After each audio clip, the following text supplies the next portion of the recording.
క్రీస్తు యేసు నామములో మీకు శుభములు. ఇప్పుడు విభజన మనం చూస్తున్నాం. ఇది 3 ప్రధాన విభాగములుగా విభజించబడింది. మొదటిది యవనస్తులకు సందేశం. మొదటి 10 అధ్యాయంలో ఉన్న యవనస్తులు. ఎందువల్లంటే యవన కాలంలోనే ఎవరైనాను జ్ఞానమును అభ్యాసం చేయవచ్చు. మొక్కై వంగనదే మానే వంగున అన్నారు. బాల్యకాలంలోనే పాపం అనేది తెలియనప్పటి నుంచి దేవుని యొక్క మాటలు వాళ్ళ హృదయంలో పడినప్పుడు వాడు అందుకనే బాలుడు నడవలసిన త్రోవని వాడికి నేర్పము, వాడు పెద్దవాడైనప్పుడు దాని నుండి తొలగిపోడు. ఇది వాక్య వివరణ. చిన్నతనంలో పిల్లలకు మనం ఏం నేర్పితే పెద్దవాళ్ళు అయినాక వాళ్ళు దానిలోనే ఉంటారు. కనుక ఇక్కడ ఒక శ్రేష్టమైన సందేశాన్ని సొలొమోను మహారాజు వివరిస్తున్నాడు. ఇందులో దేవుని భయం కలదు. దేవునికి తన ప్రవర్తన ద్వారా దుఃఖము కలిగిస్తానేమో అన్నది కుమారుని యొక్క భయం. ఈ భయమే దేవునితో మంచి సంబంధము కలిగి ఉండుటకు దోహదపడుతుంది. జ్ఞానమునకు మూలమైన క్రీస్తుతో సరైన సంబంధం లేకుండా మనము జ్ఞానయుక్తముగా జీవించలేము. ఇది వాస్తవం. దేవునితో క్రీస్తు సంబంధం లేకపోతే మనం ఎలా జీవించగలం? ఆయన వద్ద మన పాపం మనకు క్షమాపణ కలుగుతుంది. ఆయన నీతి మార్గమును మనకు బోధిస్తాడు. అవి మనం గ్రహించలేకపోతే ప్రార్థన ద్వారా సరైన సంబంధమును మనం ఆయనతో కొనసాగించగలము. ఇక్కడ కొన్ని ఈ 10 అధ్యాయాల్లో కొన్ని ఇంపార్టెంట్ మాటలు మనము జ్ఞాపకం చేసుకున్నాం. స్పష్టంగా చెప్పబడింది ఇందులో దేవునికి తన ప్రవర్తన ద్వారా దుఃఖం కలిగిస్తానేమో అన్నది కుమారుని యొక్క భయం. ఇక్కడ దావీదు కుమారుడును ఇశ్రాయేలు రాజునైన సొలొమోను సామెతలు జ్ఞానమును ఉపదేశమును అభ్యసించుటకును వివేక సల్లాపములను గ్రహించుటకును నీతి న్యాయ యథార్థతలను అనుసరించుటయందు బుద్ధి కుశలత ఇచ్చు ఉపదేశమునందుటకును జ్ఞానము లేని వారికి బుద్ధి కలిగించుటకును యవనులకు తెలివియు వివచనయు పుట్టించుటకును తగినటువంటి సామెతలు ఇవి. గొప్ప గంభీరమైనటువంటి భావాన్ని ఈ 4 వచనాల్లో ఇమిడ్చాడు. ఇక్కడ మనం 8వ వచనం చూస్తే మొదటి అధ్యాయం, నా కుమారుడా నీ తండ్రి ఉపదేశమును ఆలకింపు, నీ తల్లి చెప్పు బోధను త్రోసివేయక, అవి నీ తలకు సొగసైన మాలికయు నీ కంఠమునకు హారములై ఉండును. తండ్రి ఉపదేశాన్ని ఆలకించు, తల్లి చెప్పే బోధనను తృణీకరించవద్దు, త్రోసివేయవద్దు. తర్వాత అంటున్నాడు 9వ వచనం 10వ వచనం, నా కుమారుడా పాపులు నిన్ను ప్రేరేపింపగా ఒప్పకుము, మాతో కూడా రమ్ము, మనము ప్రాణం తీటికై పొంచి ఉందము. ఇలాంటి రకరకాల మాటలు. నాకు ఒక వ్యక్తి తెలుసు.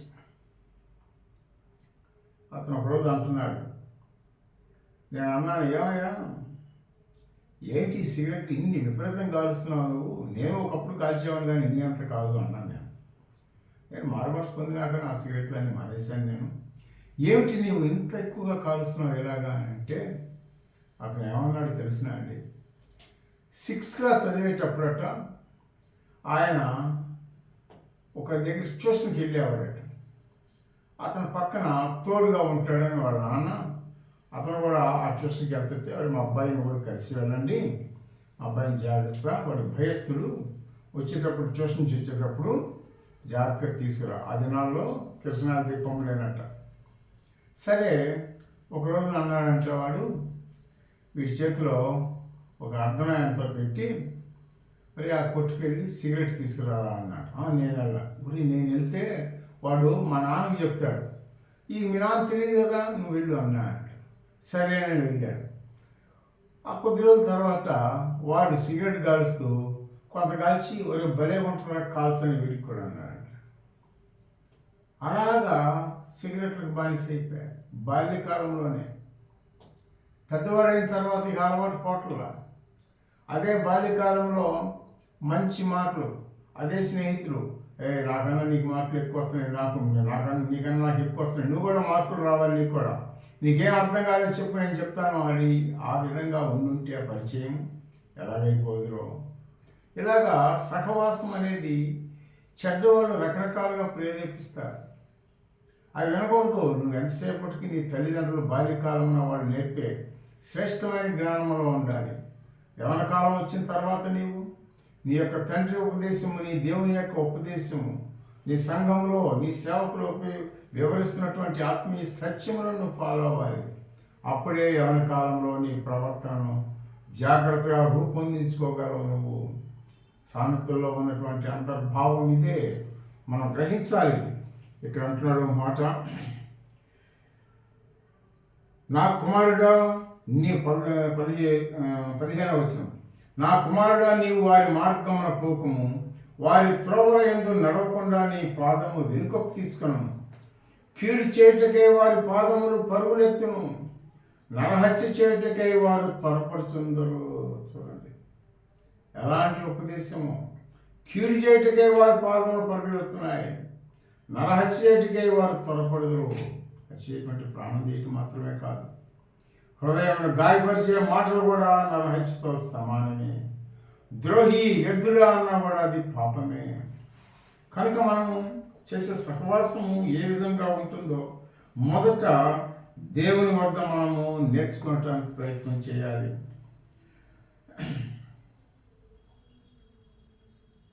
2వ అధ్యాయంలో మనం చూస్తే 4, 5, 6 వచనములు, వెండిని వెదకున్నట్లు దానిని వెతికిన ఎడల దాచబడిన ధనము వెతికినట్లు దాన్ని వెతికిన ఎడల యెహోవా యందు భయభక్తులు కలిగి ఉండుట ఎట్టిదో నీవు గ్రహించదవు.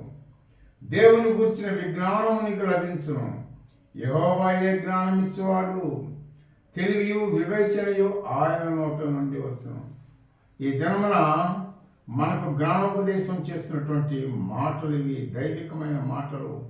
దేవుని యొక్క ప్రేరేపణ వలన, పరిశుద్ధాత్మ దేవుని యొక్క ఆ ప్రేరేపణ వలన మాత్రమే లభించినటువంటి శ్రేష్టమైనటువంటి జ్ఞానం ఇది. బుద్ధి నిన్ను కాపాడును. 11, 12 వచనంలో వివేచన నీకు కావలి కాయం. బుద్ధి కాపాడుతుంది. మనసులో బుద్ధిలో అంటే ఇది తప్పు, ఇలా చేయక, అంతరాత్మ ప్రబోధం అంటారు దీనిని, చేయవద్దు అని అనిపిస్తుంది. అప్పుడు వివేచన నీకు కావలిగా ఉంటుందట. బుద్ధి నిన్ను కాపాడుతుంది. వివేచన అంటే డిస్టింగ్విషన్, ఏది మంచిది ఏది చెడు, అది వివేచన. ఇది మంచిది ఇది చెడ్డది అలా వివేచించటమే. ఆ వివేచన నీకు కావలి కాయను. ఇంకా అది దుష్టుల మార్గం నుండి, మూర్ఖముగా మాట్లాడు వారి చేతిలో నుండి నిన్ను రక్షించును. ఇది జ్ఞానంలో ఉన్నటువంటి శ్రేష్టమైనటువంటి ఫలితము.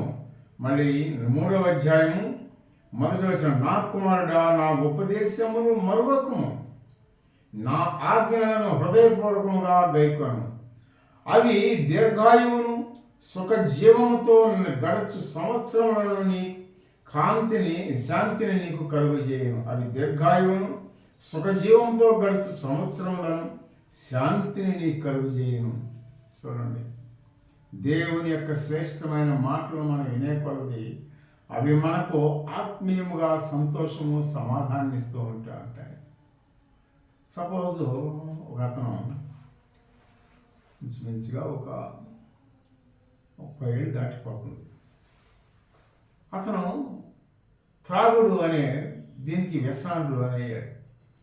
ఎవరో చెప్పారట, నీవు పలానా నిష్ఠగా మండల కాలం అంటే 40 రోజులు నీవు జాగ్రత్తగా పవిత్రంగా ఉంటూ, భార్యాపిల్లలకు దూరంగా ఉంటూ, శాకాహారాన్ని భుజిస్తూ, జాగ్రత్తగా ఫలానా దేవుని నువ్వు పూజ చేసుకుంటూ, భక్తిగా పాటలు పాడుకుంటూ ఉంటే నీకు సమస్త వ్యసనం నుంచి మానివేయగలవు, వాటి నుంచి విడుదల పొందగలవని చెప్పారట. అతను ఓహో అనుకున్నాడు. వాళ్ళు చెప్పిన ప్రకారంగా 40 రోజులు జాగ్రత్తగా ఉన్నాడు, వెళ్ళిపోయాడు. వాళ్ళు చెప్పిన ప్రాంతానికి వెళ్ళాడు, వచ్చాడు. వచ్చిన 3వ రోజే మళ్ళీ సిగరెట్, బ్రాంతి. ఏమయ్యా ఏంటయ్యా ఇది అని పక్కన అతనే, బుద్ధి లేదా నీవు నిన్నగాకమన్నా కదా, 7 వచ్చావు అది అంటే, అదేంటో నువ్వు నాలుక లాగేస్తుంది అంటున్నాడు. నాకేం అర్థం కాల. నాలుక లాగేయటం ఏంటయ్యా అన్నాను. ఆ పెద్ద అంటున్నాడు, వీడు బుద్ధి ఇంతేలే, ఆ కుక్క తోక వంకరలాగా వీడి మనసు ఇంకా వంకర పోలేదు, ఎన్ని భక్తి చేసి వేషాలు వేస్తే. కారణం, ఉపదేశం అనేది జ్ఞానయుక్తమైనది, పవిత్రమైనది అయి ఉండాలి. అది లేకుండా ఏదో మానవుడు తన తలంపుల ద్వారా ఏర్పరిచిన మార్గమును పట్టుకొని మనము శరీర సంబంధమైన వాళ్ళ ద్వారా వచ్చే జ్ఞానం, అంటే మానవుడి యొక్క లోక సంబంధమైనటువంటి విషయములతో కూడుకున్న జ్ఞానం నీకు జీవం ఇవ్వలేదు, నిన్ను దుష్టత్వంలో నుంచి బయటికి తీసుకొని రాలేదు అని మనం చెప్పవచ్చు.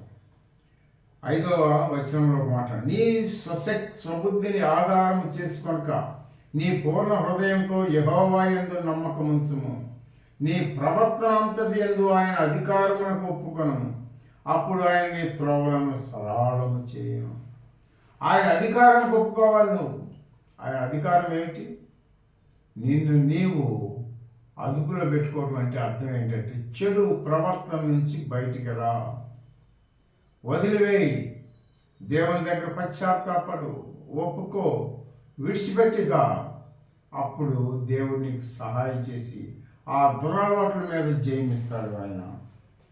తర్వాత 13వ వచనంలో, జ్ఞానం సంపాదించిన వాడు ధన్యుడు, వివేచన కలిగిన నరుడు ధన్యుడు అన్నాడు. జ్ఞానం సంపాదించిన వాడు దేవుని యందు భయము కలిగి దేవుని యొక్క ఆజ్ఞల చొప్పున నడుచుకుంటే జ్ఞానము. 4వ అధ్యాయంలో ఇక్కడ వివరించబడింది 23 నుండి 26 వరకు చూద్దాం.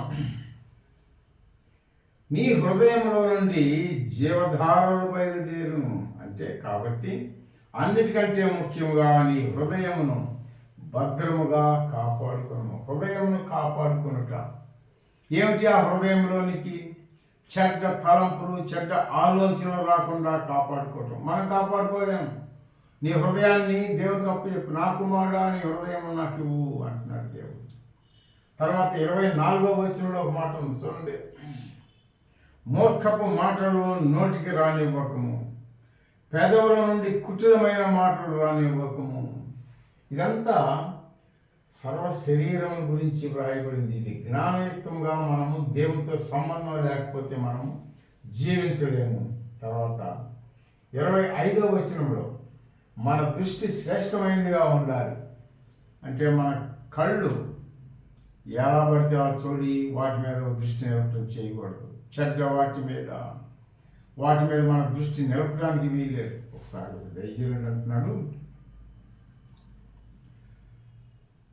నీవు ఇతరులతో మాట్లాడుతున్నప్పుడు, మరి ముఖ్యంగా స్త్రీలతో మాట్లాడుతున్నప్పుడు ఎడంగా ఉండు. కనీసం ఒక 5-6 అడుగులు ఎడంగా ఉండు.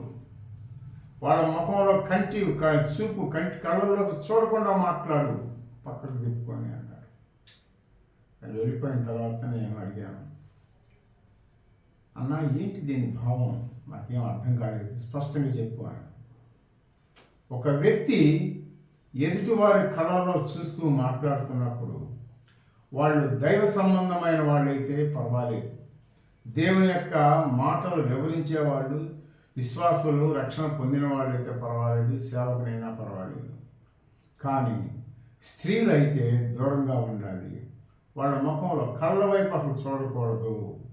దానివల్ల ఏమవుతుందంటే వాళ్ళలో ఉన్నటువంటి ఈవిల్నెస్, అంటే అపవాది, వాళ్ళ బిహైండ్ ఫోర్స్ ఉండేది అపవాది నీ యొక్క దృష్టిని ఆకర్షించి కంటి ద్వారా నీ ఆలోచనలను చెడగొడతాడు. అలాగా ఎప్పుడైతే ఒకరి కళ్ళలోకి ఒకరు చూస్తున్నారో చెడ్డ తలంపులు పుట్టే విధంగా దుష్టుడు వాళ్ళని ఆవరిస్తాడు అట. కనుకనే అంటున్నాడు ఇక్కడ, నీ దృష్టి శ్రేష్టమైనదిగా ఉండాలి. 26వ వచనంలో మన జీవిత ప్రవర్తన క్రమబద్ధంగా ఉండాలి. ఏముంది చూడండి ఇక్కడ 26లో, నీవు నడుచు మార్గము సరళము చేయనవి. ఎందుకు? కన్నులు అటు ఇటు చూడకుండా ఉంటే అప్పుడు నీ మార్గములన్నీ స్థిరములగును, శ్రేష్టమైనవిగా ఉంటుంది. మార్గం అంటే నువ్వు నడిచే నీ యొక్క ప్రవర్తన, నీ నడక, నీ ప్రవర్తన శ్రేష్టమైనదిగా ఉంటుంది. 3వ అధ్యాయం 11-12 ఒక మాట నేను ఇందాక చెప్పలేదు మీకు. 3వ అధ్యాయము 11-12 మనం చూద్దాం ఒకసారి. నా కుమారుడా, యెహోవా శిక్షకు తృణీకరింపవద్దు, ఆయన గద్దింపునకు విసుగవద్దు. ఈ లేఖనములన్నిటిలో కూడా దేవుని యొక్క శ్రేష్టమైనటువంటి ఉపదేశములు ఉన్నాయి. ఆయన శిక్షణను తృణీకరింపవద్దు, ఆయన గద్దింపునకు విసుక్కోవద్దు. ఏంటండి ఈ సేవకులు ఎలా మాట్లాడతారు, అలా మాట్లాడతారు, ఆ సణులు అనేవి మనకి రాకూడదు.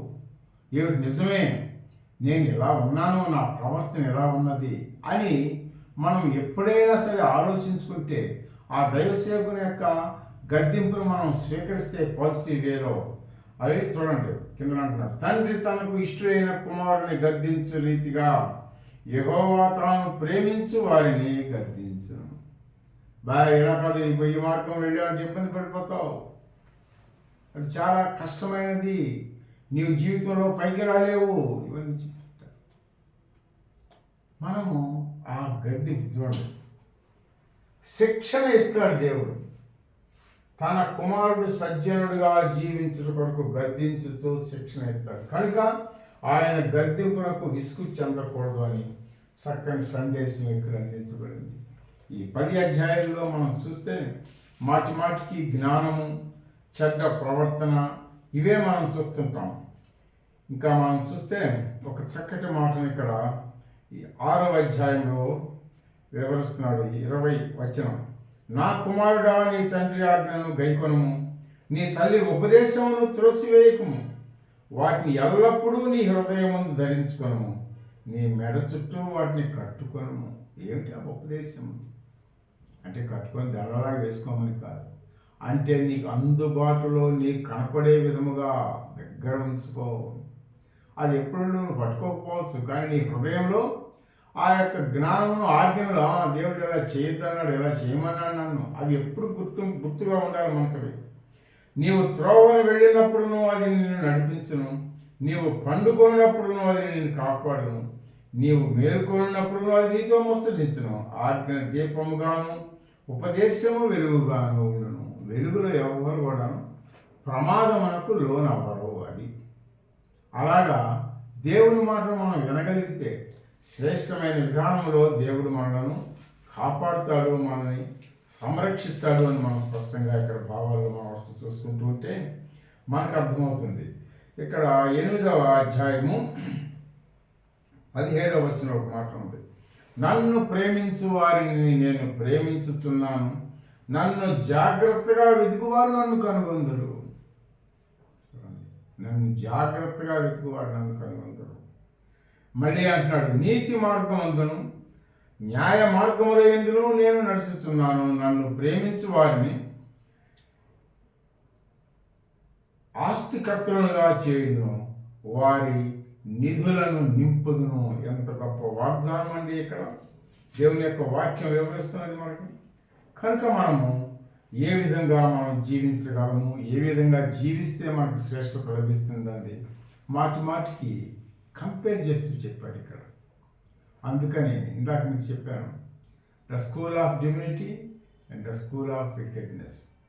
చెడ్డవారి యొక్క సహవాసమే నిన్ను పాతాళంలో తీసుకుని వెళ్తుంది. అదే దేవుని యొక్క మాటలు, దేవుని యొక్క బిడ్డలతో సహవాసం చేస్తూ దేవుని యొక్క వాక్యమును ధ్యానిస్తూ ఉంటే నేను నిత్యత్వాన్ని చేరుస్తాయి. దేవుడి మాటను దీవించను గాక.